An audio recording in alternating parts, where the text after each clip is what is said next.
Before we commence this review, I just want to introduce to you two new characters to this studio of mine, and they are Simba and Ewok. Say hi, guys. Don't be shy.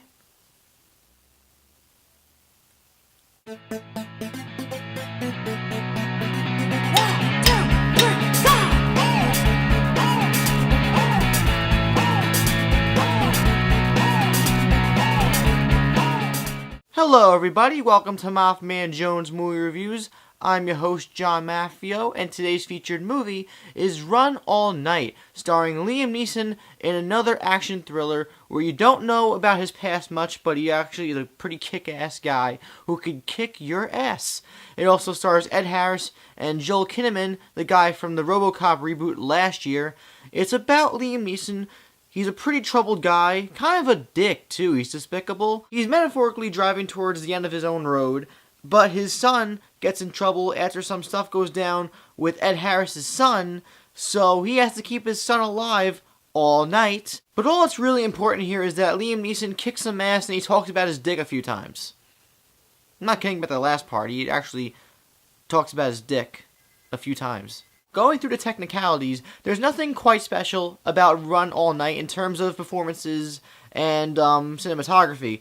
It's your standard run-of-the-mill action thriller with suspenseful moments and moments where people are going pew pew pew, roll, pew pew pew, duck, pew pew pew, curse word. It's just a movie that aims to keep you entertained for almost 2 hours and deliver ultimately to its audience, which its audience is primarily concerned with Liam Neeson just having a ball, doing what he always does in these movies these days.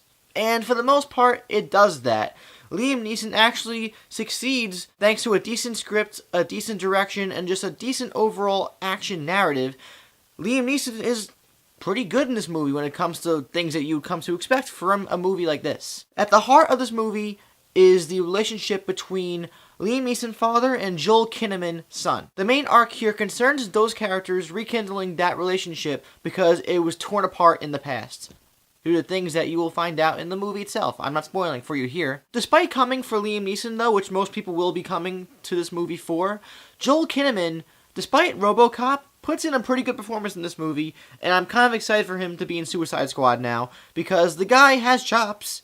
If you give him direction, I think the guy could be a really good actor, and he could progress and improve in the future too. And also, Common plays a really good scary man. He plays a really good T-800. And aside from that, the script, although decent, has its moments where it has you shaking your head, little cliches in the dialogue and the story progression, where it's like, come on, you've seen that before. You've seen it 1,000 times if you've seen action thrillers. The film also has serviceable pacing for the most part, and why I mentioned the most part is because towards the end I dozed off, although I kind of blame the dozing off a bit on the fact that I don't get much sleep anymore these days.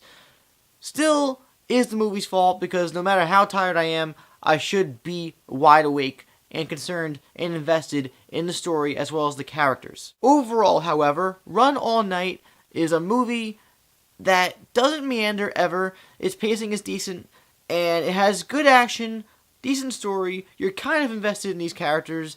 You could do worse. If you find this on Cinemax or on HBO or wherever one day, you might enjoy yourself. I'm going to give it a 2.5 out of 5 stars, and I recommend it to anybody who likes Liam Neeson action thrillers, or action thrillers in general, because you might get something out of it.